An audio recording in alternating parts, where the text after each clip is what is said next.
Good morning and welcome to our day 2 or second part of grief and CPTSD.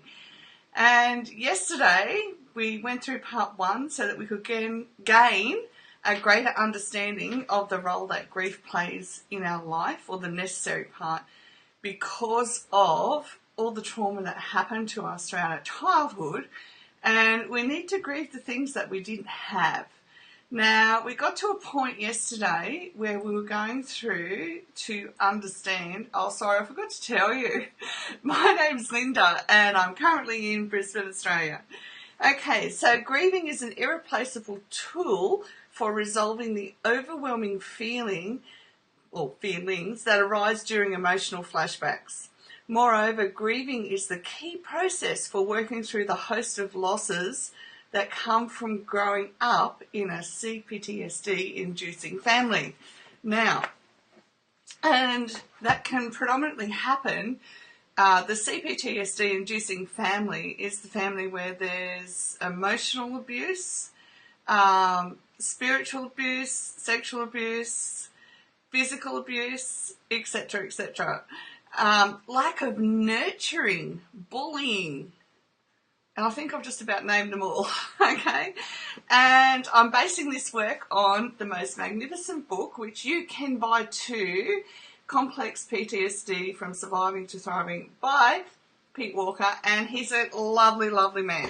Okay, so today we want to look at the different forms of nurturing that we missed out on, in order that when the knowledge that it gives us is to give us the order of what didn't happen, in order that we can recognize where we need to implement it into our life. Okay, so without the information, we don't know. Okay, our lives and what was taken on at a brain level was normal for us. Okay, we thought that was just normal.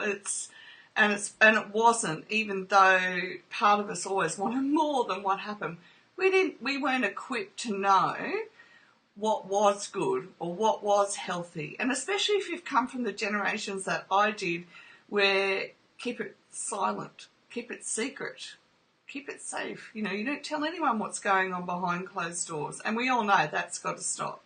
Okay, so if you had received verbal nurturance, you would have experienced eager participation in multi-dimensional conversation. So it wouldn't, and look at it this way, it wouldn't have been all one-sided and you just being told what to do and how to do it and when to do it, and we would have had a conversation about it.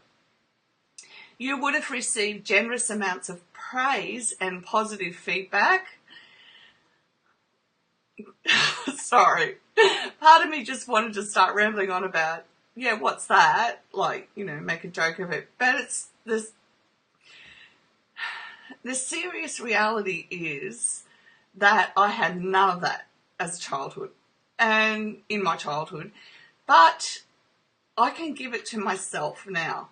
And I've raised my kids so that they not only give it to themselves, but they give feedback to me as well. Okay?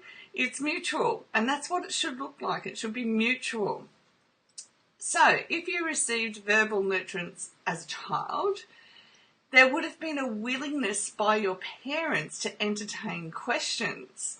So how many of us as children, when we asked questions, we were told that we were drama queens or shut down, basically? We just didn't get our questions answered.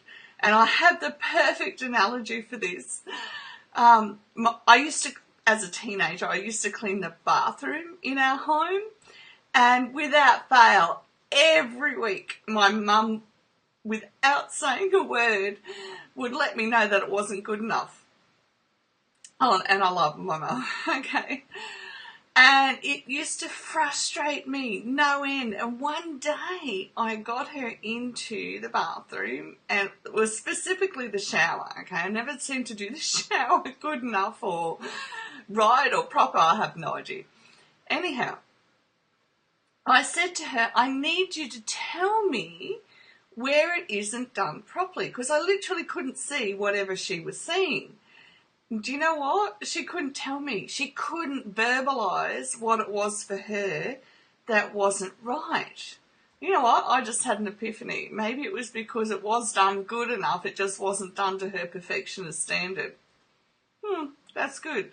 But at the time, like, I'd be in tears over it because I'm like, please tell me. I want that feedback. We need that feedback in life, okay?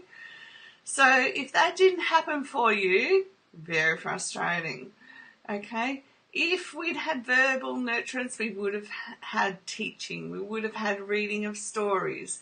We would have been provided resources for ongoing verbal development. And I can encourage you now that not only can you learn all of that now to do that and have fun doing it, you're also allowed with your kids to go, look, I don't know that just yet, but I'm going to find out, or I'm going to work through it, what I need to understand about me, etc., etc. So go for it. Have the conversations, because it matters as our kids get older too that we remain an open doorway to have a conversation when things aren't good. Because even as adults, we're going to disagree.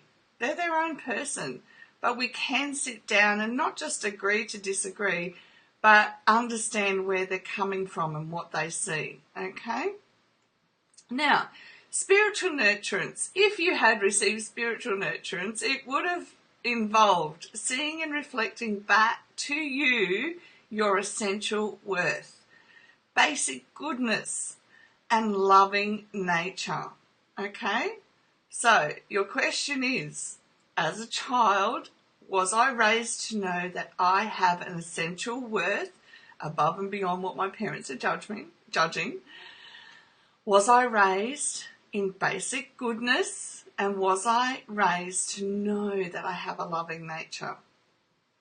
If you just answered no, then you've got work to do, okay? Because you can give all that to yourself now. If you had spiritual nurturance, you would have experienced engendering experiences of joy, fun, and love to maintain the child's or your innate sense that life is a gift. Spiritual or philosophical guidance to help you integrate painful aspects of life, nurturing you and nurturing your creative expression, your creative self-expression, and frequent exposure to nature.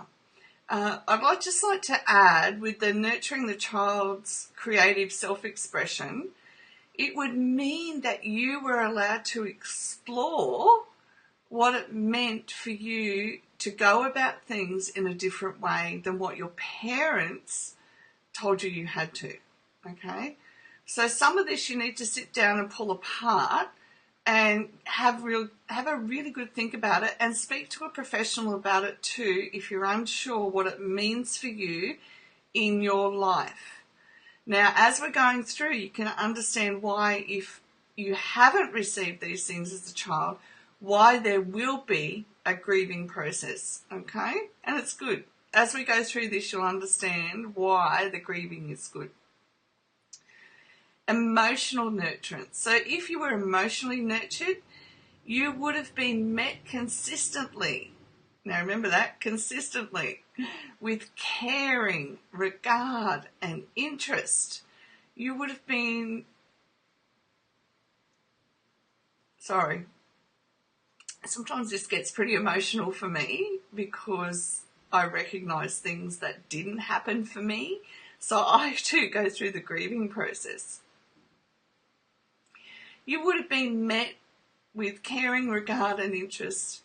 You would have had welcoming and valuing of your emotions. That's a tough one for me. You would have been taught safe ways to release anger that didn't hurt you or others, okay? You would have experienced generous amounts of love, warmth, tenderness, and compassion, honouring tears as a way of releasing hurt, being safe, or the parents, not only just being safe, but your parents would have been, and your home would have been a safe refuge. Humour. And look, humour, it just helps so much. Sorry, I do apologise.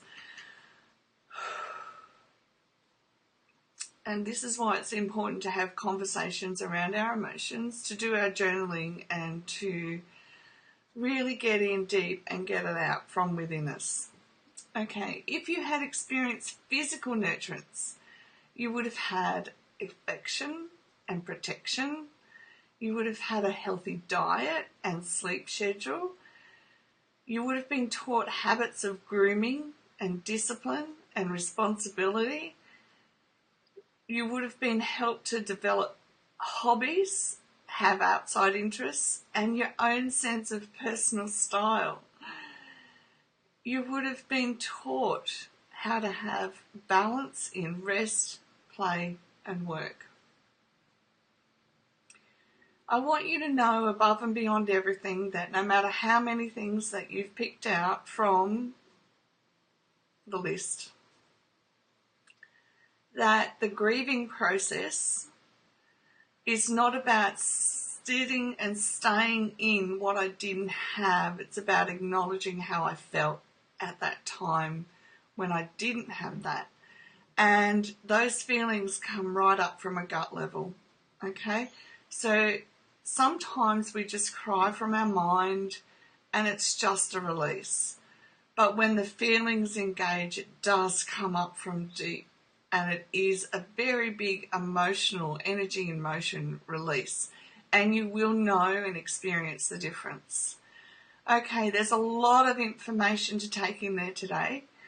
And I really, really impress upon you to seek help with somebody who's a professional and go through this stuff. Identify what areas of life that you need to grieve. You don't have to go back into the trauma. You don't need to seek out the pain. As you go through your life and you take on this information, you are now aware that when these issues come up, that you'll be able to cry because you understand. Our brain now has an understanding, it has a knowledge around what it needs to grieve. Okay? Have the most beautiful, beautiful day in the southern hemisphere, and in the northern hemisphere, have a gorgeous night, sweet dreams, and I will be back with part 3 tomorrow. Blessings and dreams.